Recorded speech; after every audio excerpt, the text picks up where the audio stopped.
The rise of a malevolent spirit buried for decades inside a damaged artifact found among old junk. The film is set in 1969, showing a doctor named Mark driving with his son, Alex. They are on their way to the house of a woman named Phyllis, who has asked for Mark's help to deal with her son, Michael. Michael has been showing increasingly strange and unexplainable behavior over the past few weeks, almost as if he were possessed by something. However, Phyllis still tries to think positively, believing that perhaps Michael is only suffering from a psychological problem. That's why she contacted Mark. Mark and Alex are not priests. They are scientists focused on understanding psychological issues in both children and adults. They don't believe in mystical or supernatural things. For them, every symptom must have a logical explanation. Alex, who is studying to follow in his father's footsteps, joins him to gain experience helping people with psychological issues. I'm gonna need you to stay focused. When they arrive at Phyllis's house, they meet her, visibly worried about her son, Michael, whose condition seems to worsen by the day. Quickly, Mark and Alex bring in their equipment and ask Phyllis to describe Michael's symptoms. Phyllis can only explain that Michael's behavior has changed and shows them a few drawings Michael made. While they are examining the drawings, a car arrives. It turns out that Phyllis has also invited a priest named Tom, as she no longer knows who else to ask for help. On one hand, Phyllis believes Michael's problem is psychological, but on the other, she also fears that he is possessed. Naturally, Tom's arrival conflicts with the scientific views of Mark and Alex. Even so, Mark and Alex decide to help Phyllis as best they can. Phyllis then leads them to the basement, where Michael is staying. He sits there staring blankly into space. Alex sets up some equipment for documentation, a camera and a voice recorder. Once everything is ready, Mark begins asking Michael a few questions. Michael doesn't respond to any of them, but when Mark touches Michael's arm, Michael suddenly reacts, revealing a strange symbol carved into his chest. Then, unexpectedly, the same symbol appears on the basement wall, and the film truly begins. 10 years later, in 1979, a family consisting of John, his wife Grace, and their daughter Jessica is shown. They are grieving the recent death of their son Stephen, who was Jessica's older brother. Still heartbroken over her brother's passing, Jessica tries to distract herself by visiting an antique store. Unlike most girls her age, Jessica has unique interests. While other girls play with dolls and pretend to be princesses, Jessica prefers dismantling and repairing electronics. She constantly looks for discarded items she can transform into something new, often spending hours in the small workshop her father built at home. From a young age, she's been fascinated by science and dreams of creating innovative projects involving electricity, technology, and robotics. Her talent for tinkering seems to come from her father, John, who shares the same skills. 15 minutes. Here. Right, open with this. While at the antique shop, her eyes fall on a box placed on a shelf. Hello?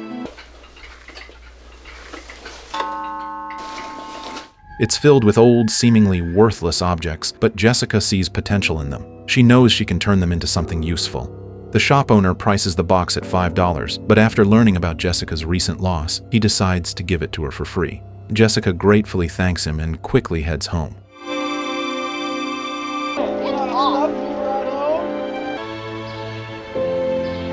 When Jessica arrived home, she immediately handed the box full of discarded items to John, who was busy repairing something at the time. John was a bit surprised to see his only daughter so interested in objects like that. Most girls her age usually played with dolls, but Jessica preferred creating something new from old materials. Though it wasn't a typical hobby for a young girl, John chose to fully support her passion and talent. After giving John the box she brought from the antique shop, Jessica heard her mother calling from the other room. It turned out that her two best friends, Sam and Cheddar, had come to visit. They were there to offer their condolences for the passing of Stephen, Jessica's older brother. Along with their visit, they brought a bag of potatoes and a vinyl record featuring Jessica's favorite music. It's one of your favorites. Time passed quickly, and as night fell, John became curious to examine the box Jessica had brought home. Inside, he discovered an old voice recorder and a piece of paper with a strange symbol drawn on it.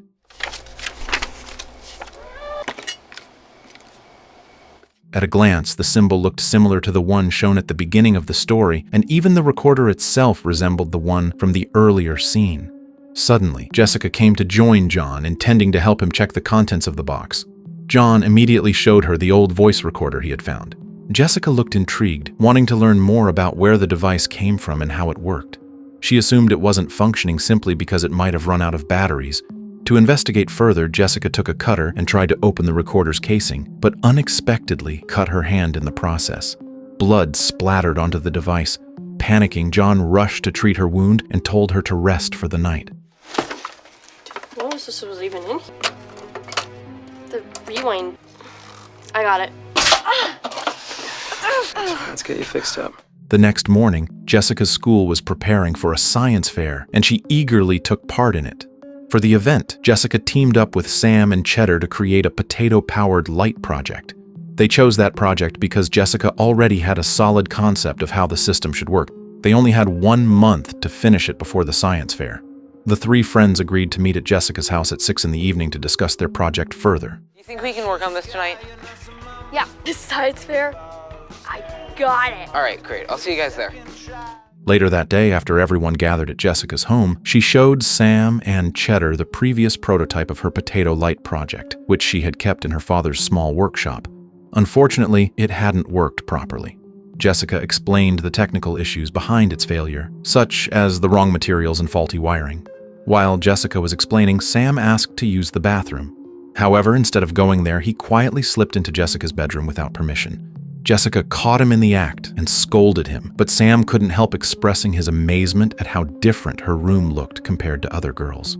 Rather than being filled with dolls and pretty decorations, her room was cluttered with technical tools, inventions, and unfinished science projects. As the two of them talked, the atmosphere grew unexpectedly awkward and close, but before anything could happen, they were startled by a loud crash coming from the workshop. Both Jessica and Sam rushed there, only to be horrified by the sight of Cheddar standing in the room looking frighteningly distorted. Jessica and Sam screamed in shock. At the same moment, the real Cheddar appeared from the other side of the workshop, looking just as confused and frightened as they were. The terrifying version of Cheddar then vanished into thin air, leaving them all stunned.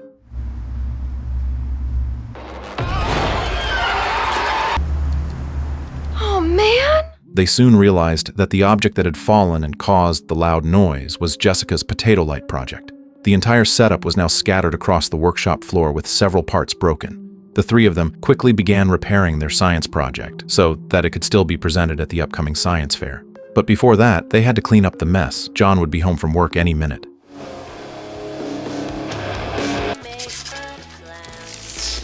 Mom says I'll make some. As Jessica tried to fix the damaged project, she was startled to see that the wound on her hand was slowly spreading. Meanwhile, elsewhere, John was driving home. On his way, he passed a road that bordered the forest and noticed a strange sight, a woman wandering among the trees, even though night was approaching. He slowed down to take a closer look, but before he could investigate further, the woman suddenly vanished. Just before disappearing, John faintly heard a whisper coming from the forest saying, "The sacrifice at the gate of the end. She has been marked," and the woman mentioned the name of a demon, Sanguinium Demonium. A moment later, the woman suddenly appeared inside John's car, terrifying him. It turned out she was the spirit of Phyllis, the woman who had died at the beginning of the story. Her ghost tried to warn John to rewind, but John couldn't understand what she meant. After the horrifying incident, John reported what happened to his friend, a police officer named Charlie. Charlie arrived at John's house with his partner, Bart. John recounted how the mysterious woman had suddenly appeared in his car, vanished right after, and spoke of someone being marked and of a sacrifice. He also mentioned the demon's name, Sanguinium Demonium.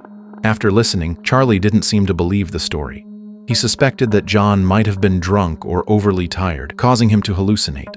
Still, other officers were ordered to inspect the forest area where John had seen the woman. However, the search turned up nothing, no signs of anyone being there, and no trace of any activity.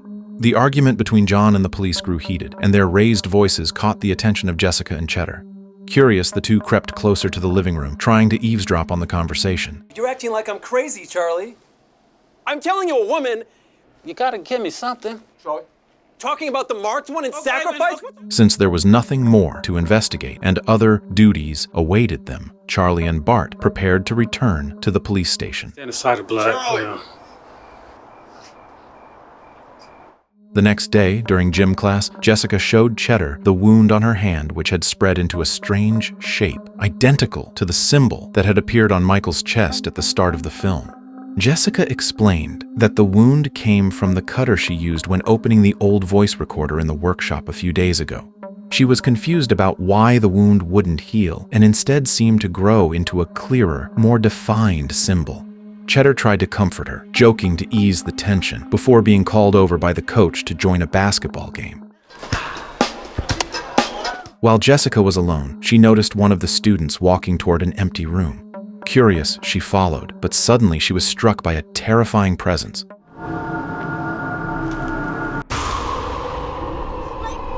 Fortunately, Cheddar arrived just in time, but strangely, the figure Jessica had been following disappeared without a trace. Meanwhile, Grace, who was alone at home, received a phone call from Charlie. He informed her that 2 neighbors had reported hearing some commotion coming from her house, and he called just to make sure everything was all right. Grace explained that she was home alone and that Jessica was still at school. After hearing her explanation and sensing nothing unusual, Charlie ended the call. Coming from your house. I'm the only one here. Probably just some kids screwing around. All right, then. I'll talk to you later. Thanks. As Grace continued folding clothes while watching TV, something strange happened. The television suddenly turned off by itself. Moments later, she heard noises coming from the upper floor and assumed it was John returning from work. Cautiously, Grace followed the sound, but something terrible happened to her. Not long afterward, Jessica arrived home from school. The moment she entered the house, she noticed the home phone lying on the floor. Then she saw her mother acting disturbingly strange. When she approached, Jessica was horrified to see Grace violently cutting her own hand and slicing the skin on her face.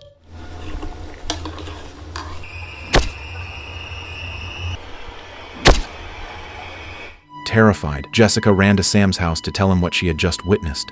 Jessica, Sam, and Cheddar gathered in their usual hideout, where Jessica explained everything about her mother's bizarre and self-destructive behavior. Sam and Cheddar tried to calm her down. Jessica also showed them the symbol slowly forming on her hand. Not knowing what it meant, they decided to go to the library to search for answers. Okay, so. Once they arrived, they were overwhelmed by the sheer number of books, unsure where to begin.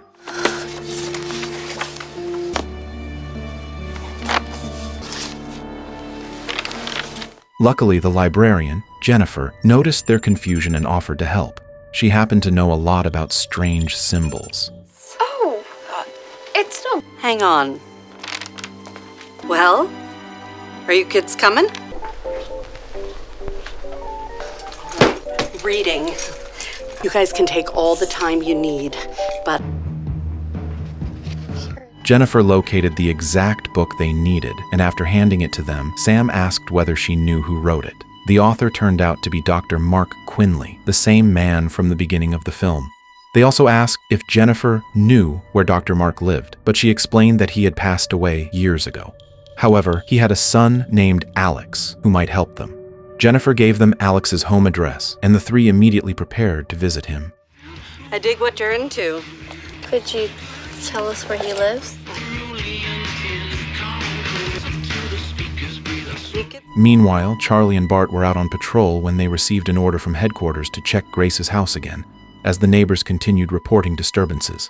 They rushed there right away. At the same moment, John had just arrived home from work and was shocked to see Charlie and Bart waiting outside. Without clear explanation, they suddenly handcuffed him and took him to the police station. Calm down.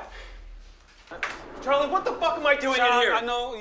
Confused, John demanded to know why he was being arrested, and the officers told him he was suspected of harming Grace and Jessica. When Charlie and Bart inspected the house, they found no one inside. Charlie searched every corner, but Grace and Jessica were gone. They also called everyone they could think of, but no one knew where the 2 had gone. As a result, Grace and Jessica were listed as missing persons, and John, now the primary suspect, was taken in for questioning. John insisted he was innocent and knew nothing about their disappearance. In the middle of the interrogation, Charlie suddenly received a call. It was Jessica calling from the library. She told him she was safe and currently with Sam and Cheddar. Jessica then explained all the strange events at home, her mother's disturbing behavior, the terrifying figure that appeared in the workshop, and the mysterious woman John had encountered in the woods. She also mentioned the symbol forming on her hand and believed everything was connected. Jessica told Charlie they had found a book written by Dr. Mark Quinley and that she needed to visit Alex to uncover more answers. She insisted that she and her friends would go there immediately. Once she finished talking, Charlie confessed he hadn't heard anything she said except the part where she mentioned being at the library. The phone signal was so bad that the call suddenly disconnected. Meanwhile, while Bart was guarding John at the police station, he suddenly heard a strange noise coming from beneath the desk. When he bent down to check, something unseen grabbed him and dragged him under. Bart's terrified scream echoed through the room, catching Charlie's attention. Charlie rushed over, only to be horrified by the sight of a demonic figure brutally killing Bart before his eyes. Both Charlie and John were frozen in fear, unsure of what was happening or what the creature was. Overwhelmed by panic, they fled the police station, desperate to find Jessica and her friends at the library. When they arrived, the place was eerily empty. No one was there. Only Jessica's homemade radio communicator lay abandoned on a table. Hoping for any sign of life, John picked it up and tried calling through it, but no one responded. The static-filled silence only deepened their dread. We're gonna find him. Let's go. Jessica, can you hear me? Can anyone hear me? Meanwhile, far from there, Jessica, Sam, and Cheddar finally arrived at Alex's house after a long journey. When the door opened, they found Alex dressed in the clothing of a priest. Confused, Alex asked why a group of kids had shown up at his doorstep in the middle of the night. Jessica explained that they were only seeking answers about a strange symbol printed in a book written by Dr. Mark Quinley. At first, Alex wanted nothing to do with it. He had long tried to bury the painful past tied to that very symbol. But when Jessica revealed that one of them had been marked by it, Alex's expression changed. Realizing the seriousness of their situation, he invited them inside. It's all good. The book's in Jessica's pack. You could help us figure out what a symbol meant. I'm sorry, I just can't. I'm just gonna say it. We should have gone with the silver bulb. Hey, Sitting together, Jessica recounted the bizarre events she had experienced since the cursed mark appeared on her hand, hoping Father Alex could help her understand what was happening and how it all connected to the horrors surrounding her. Taking a deep breath, Alex decided it was time to share the truth about his past. He began recalling the events from 10 years earlier, back when he and his father, Dr. Mark, had visited a boy named Michael, who showed terrifying signs of possession by a demon called Sanguinium Demonium. At that time, Dr. Mark didn't believe in anything supernatural, convinced that Michael's condition was purely psychological.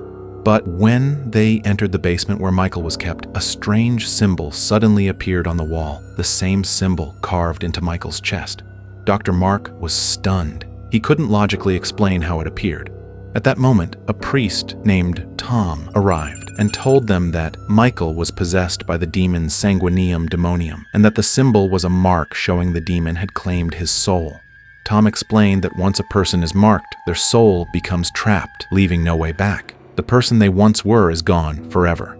Desperate to save Michael, Father Tom began an exorcism ritual, but the demon was far too powerful. Tom struggled to breathe, nearly dying in the process. What do you mean? Sanguinium Demonium. Life. It craves life. Can we move upstairs? Don't touch him. What do you mean? The only known way is to sacrifice. In the name of the Father, the Son, the Holy... In the chaos, Phyllis, Michael's mother, was also killed by the demon's attack. Seeing no other option, Dr. Mark, who had been armed, shot Michael to end the horror. After the incident, the church arrived to cleanse the scene and confiscate all related materials and equipment. That night changed everything for Alex. Witnessing those horrors shattered his father's scientific beliefs and left Alex forever scarred.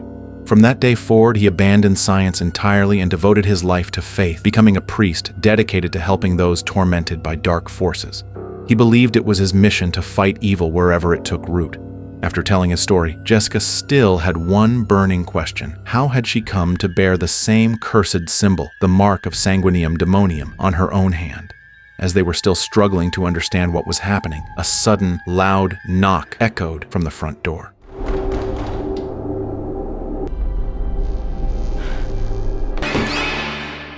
have a problem. It was Jennifer, the librarian, who had followed Jessica and her friends to deliver urgent information. With a worried expression, she explained that anyone marked by the symbol would soon be possessed by the demon. The demon was extremely powerful and could not be stopped unless the marked person was killed. Jessica was shocked, realizing this meant she would have to die in order to stop the terror. Jennifer added that the book only mentioned a Latin phrase. The final entrance is the back door. But the door referred to wasn't a literal one, it was symbolic. The demon likely used an object as its passageway between its realm and the human world. Jennifer explained that the only thing capable of opening or closing that passage was blood. In that moment, Jessica realized something. When she cut her hand with the cutter, her blood spilled onto the voice recorder she had brought home from the antique shop. That accident allowed the demon to break free because her blood had opened the portal. Father Alex then remembered that when his father shot Michael years ago, Michael's blood splashed onto the same voice recorder, sealing the demon inside it. From that, he understood the truth. If blood could open the portal, then blood could also close it. But how to close it and what sacrifice might be required remained unclear. The five of them, Alex, Jessica, Jennifer, Sam, and Cheddar, realized they had to act quickly before the demon fully took over Jessica's body. Just as they were about to leave, the demon suddenly appeared and killed Jennifer in a brutal instant. Panic erupted among the group as they scrambled to escape. In the chaos, Cheddar was grabbed by the demon and killed immediately. Jessica was devastated, overwhelmed by grief, but Alex forced her and Sam to keep moving. It wasn't the time to mourn, they needed to survive. On the road, Jessica asked Alex to stop the car. I can't. Pull over. Pull over! She tearfully confessed her guilt to Sam, blaming herself for Cheddar's death. Alex, sitting in the driver's seat, didn't know what to say. He knew the only way to end all of this was by sealing the portal completely. A dark thought crossed his mind. Killing Jessica might end the demon's access to their world, but he couldn't bring himself to do it. He refused to repeat the trauma he experienced when Dr. Mark killed Michael. Suddenly, the radio communicator Jessica had built crackled to life. John had been trying to reach her the entire time. Alex handed it to Jessica so she could speak to her father. John was relieved to hear her voice and to know she was alive. He asked where she was, and Jessica quickly explained everything: where she was, who she was with, and that they were trying to close the demon's portal to stop the terror. John and Charlie promised to head toward her location immediately and told her to stay put. But before they could arrive, something terrible happened. While Jessica was sitting in the car with Sam, she suddenly became possessed. The mark had triggered the demon's entry. Her eyes turned black. With no other option, Alex attempted to kill Jessica to stop the possession, but the demon overpowered him. Alex was dragged away and killed instantly. After Alex's death, Jessica regained consciousness, returning briefly to her normal state.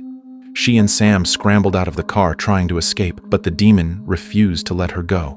It grabbed Jessica by the leg and pulled her under the vehicle. Fortunately, John and Charlie arrived just in time, rescuing both Jessica and Sam from the demon's grasp. Jessica immediately told John and Charlie that she knew how to end all the terror through blood and sacrifice. She explained that blood had the power to both open and close the demon's portal, and that a great sacrifice might be required to seal it forever. Jessica urged Charlie to return to their house, where the cursed voice recorder, the source of all the chaos, was located. Though the plan was dangerous, they had no other choice. Once they arrived, they searched frantically for the recorder, which was supposed to be in the workshop, but it was nowhere to be found. Suddenly, the demon appeared again, and darkness swallowed the entire house. The lights flickered out completely, plunging them into blackness. It became nearly impossible to see anything, giving the demon an advantage as it lunged at them, slashing at John's leg and dragging him toward the shadows.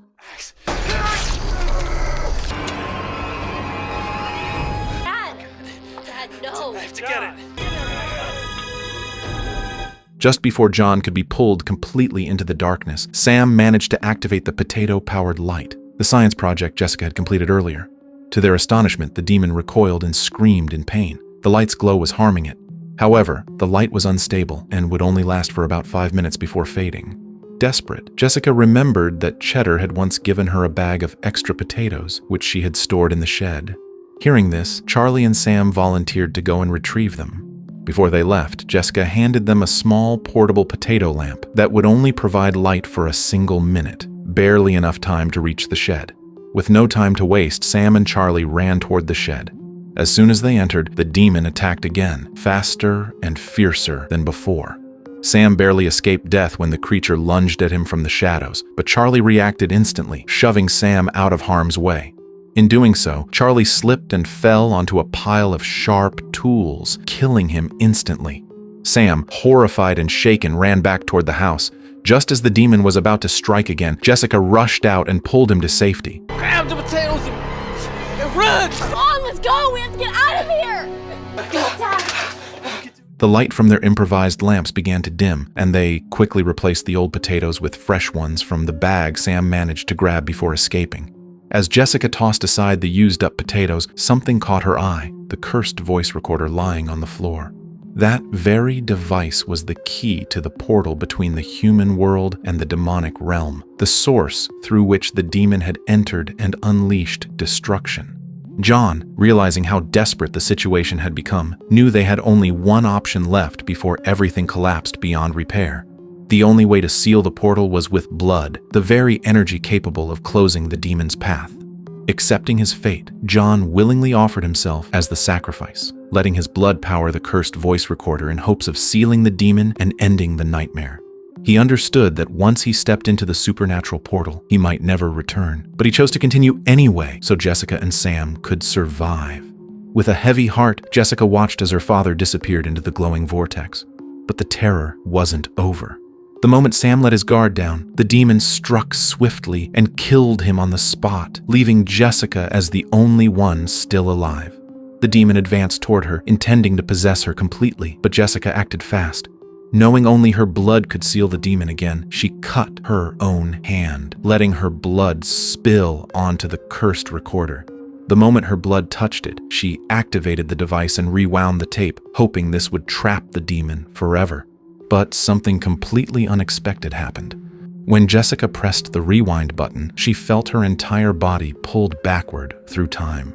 In an instant, she was standing in the antique shop from days earlier, at the exact moment she had first found the box containing the voice recorder. Startled and confused, she backed away from the shelf and decided not to touch the box this time. To confirm whether she had truly gone back in time, Jessica hurried home on her bicycle. Still disoriented, she lost focus and nearly got hit by a passing car, crashing onto the ground with minor injuries. Fortunately, Sam, alive and unaware of the future events, saw her fall and rushed over. He had only come to offer condolences and bring her a vinyl record of her favorite music. I'm sorry about your brother. So, are you gonna teach me? Seconds later, Cheddar walked up behind him with the same bag of potatoes she had given Jessica before. Seeing them both alive confirmed everything. Jessica had really returned to the past, to the moment before she ever took the cursed recorder home. Everything made sense now. It was the rewind button that transported her back through time. From the beginning, when the spirit of Phyllis appeared to John, she tried to warn him, rewind the tape. John had misunderstood her message, but in the final moments before Jessica could be fully possessed, she managed to press rewind herself, sending her back and allowing her to escape the horrible timeline. Now, Jessica was reunited with the people she loved, safe from the cursed object and free from the demon's terror. And with that, the story comes to an end.